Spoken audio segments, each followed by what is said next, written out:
Happy New Year, everybody. 2017 is gone, 2018 is here, and in this new year, so far, I've learned one important thing. That is that Terminator Salvation was full of crap. We are outnumbered by machines.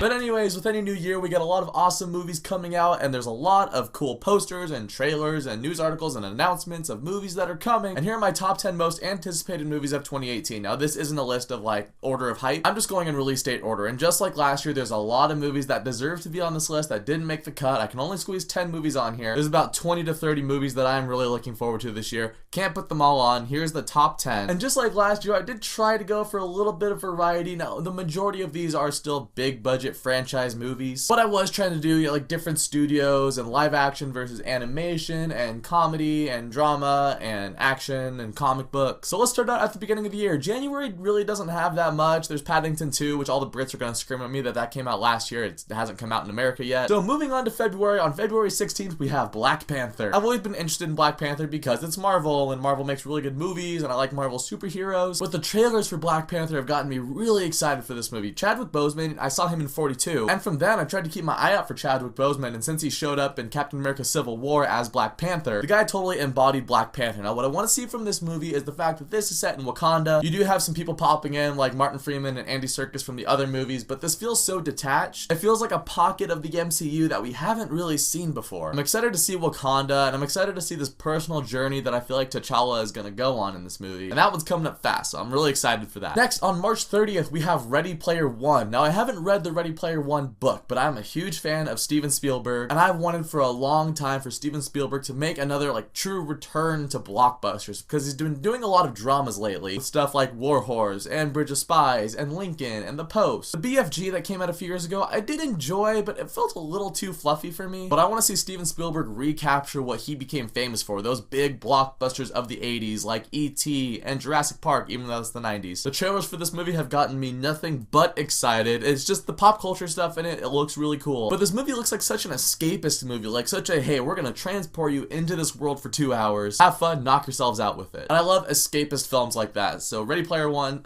yeah. Jumping down to the summer movie season, you guys knew this one was going to be on there. May 4th, we have Avengers Infinity War. This movie's coming out, I believe, 6 years to the date that the original Avengers came out, and about 10 years after the original Iron Man. Looking back on everything that has happened so far, I'm just really excited to see the conclusion, not really the conclusion, but at least some sort of finality to this entire Avengers saga. Josh Brolin as Thanos looks really sweet in this one. I want to see all the heroes come together. I want to see the Guardians of the Galaxy. I want to see Spider-Man. I want to see Doctor Strange, plus the people like Thor and Iron Man and Captain America and Black Widow and all these people that we've grown to love for the last 10 years. I don't think I can really overstate my hype for this movie. June 15th, we have a sequel that I know a lot of people have been looking forward to for a long time, and that's The Incredibles 2. I'm a big fan of the first Incredibles. It's not one of like my favorite, absolute favorite Pixar movies. Like, it's not in my top 3, top 5, but that does kind of speak to the quality of Pixar, because The Incredibles is a really awesome, really solid movie. I personally wasn't one of the people that was like, Pixar's next movie has to be Incredibles 2. I haven't been clamoring for the movie like a lot of other people have been, but I am still really excited for it. Ever since Toy Story 3, Pixar has been a little hit or miss. They had made Cars 2 and Brave. Monsters University I kind of liked. Inside Out was really good, and then they blew me away with Coco. Coco really did rejuvenate my absolute love for Pixar. So because of that, and because of my love of the first movie, and the fact that this one is still being directed by Brad Bird, I'm hoping for a good time with this one. Next, on July 27th, a movie from a franchise that I was never really super high on until the last couple installments of it, and that's Mission Impossible 6. I'll be honest, I still haven't seen all the Mission Impossible movies. I've seen 1, I've seen bits of 2, and I haven't seen any of 3. However, I did really enjoy Ghost Protocol, and I loved Rogue Nation. These movies are pure summer fun. They're exciting, they have just an electric quality about them. We finally get to see Henry Cavill's mustache that they had to CGI out of Justice League. With this one, again, I'm hoping for just a really fun summer movie experience. Next movie up, so there were 2 fantasy spin-offs this year that were competing for a spot on this list. One of those was Solo, a Star Wars story. That didn't make the cut, but the one that did make the cut on November 16th, we have Fantastic Beasts: The Crimes of Grindelwald, which is easily the worst titled movie on this list. You look at the other Harry Potter titles, The Prisoner of Azkaban, The Goblet of Fire, there's some mystery to that. The Crimes of Grindelwald, what were his crimes? We already know, he was Wizard Hitler, the end. Anyways, I'm getting a little off track, but me, I'm a massive Harry Potter fan. The first Fantastic Beasts movie I really liked. I didn't really think it needed a sequel though, and I know that this is supposed to be 5 parts. What I'm a little nervous about with this movie is it dragging away from Newt. Kind of like in the Hobbit movies, how Bilbo took a backseat, because I do like Newt. I feel like if he's the protagonist of the first movie, he should carry us through the rest of the movies. And I'm still not sold on Johnny Depp as Grindelwald, even though J.K. Rowling has defended the casting. But I am excited to see Jude Law as Dumbledore. I'm excited to see some of the characters like Newt's older brother and Letta Lestrange that they hinted at in the first movie. They also cast somebody to play Nicholas Flamel, so that has me a little intrigued. So despite the fact that I don't feel like the first Fantastic Beasts really did need a sequel, I'm still really looking forward to this one. And on November 21st, there's actually 2 movies on this list that are both scheduled to come out that day. The first one being Creed 2. The first Creed movie was one of my favorite movies of the year that it came out, and I'm a big fan of the Rocky franchise. Also with one of my favorite movies in the franchise being Rocky 4, and the fact that this is supposed to have Dolph Lundgren returning as Drago in some way, that has me curious. I think it's something to do with Creed fighting Drago's son, so there could definitely be some cool tension built up there. The next movie up on November 21st, another sequel, Ralph Breaks the Internet, WreckIt Ralph 2, which is quite a mouthful, and I kinda hope they shrink that name somehow. The first WreckIt Ralph movie has slowly creeped up the list as one of my favorite animated Disney movies. I feel like it's just such a fun and inventive way to tell a story. Now, we've seen stuff similar to that before, like Who Framed Roger Rabbit and now with the Lego movie, but I loved Ralph and Fix-It Felix and Vanellope, and the movie didn't rely on its video game cameos. It told a great story with its own original characters, and it used video games as a backdrop. So animated Disney sequels, Disney hasn't really done a lot of those. They've done the cheap straight-to-DVD stuff like Cinderella 2 and Beauty and the Beast 2 and Mulan 2, but as far as like theatrically released sequels, the only ones they've done were Fantasia 2000 and The Rescuers Down Under. So as far as Disney doing theatrical animated sequels, I am curious to see how this one goes. And closing out the year, there's 2 movies in December that I'm really looking forward to. The first one on December 21st, that's Aquaman. Like I'm sure a lot of other people, growing up, I thought Aquaman was stupid. I thought he was lame. Jason Momoa has showed me Aquaman can be quite awesome and funny and entertaining and cool. He was a big stand-up for me in Justice League, and I think I'm in the minority a little bit where I did really enjoy Justice League. Similar to Black Panther, I'm excited to see this different area of the world in Atlantis. I also have a lot of faith in James Wan as a director. I'm a big fan of the Conjuring movies, and I thought he did a good job directing Furious 7. I guess we don't really need a trailer for Aquaman to come out soon because it comes out so late in the year, but I am excited to get that first little glimpse of what this movie is going to look like. And the last movie I have on this list comes out on December 25th. This is easily the one I feel like is the biggest gamble for me to put on this list. I was hesitant because I'm kind of against the idea of it, but I'm also kind of curious about the whole thing. I feel like I'm going to get stung in the butt with this one, but I can't resist putting it on the list.